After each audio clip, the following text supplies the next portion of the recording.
साहेब आता तुम्ही हा फोन उचलायचा, फोन उचलल्या उचलल्या तुमच्या मनातल्या व्यक्तीला तो आपोआप लागणार आहे आणि तुम्ही त्याच्याशी बोलायचं.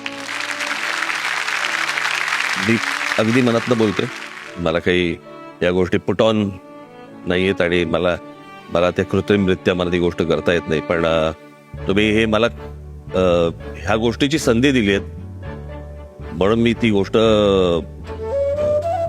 करू इच्छितो, फोन लावू इच्छितो किंवा मी त्यांच्याशी बोलू इच्छितो. मला छत्रपती शिवाजी महाराजांशी बोलायचं.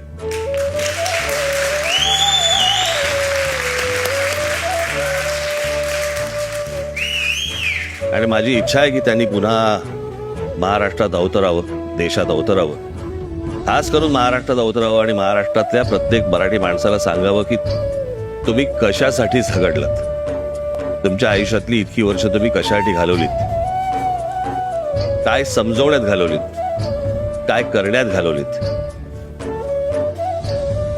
औरंगजेबासारखा बादशाह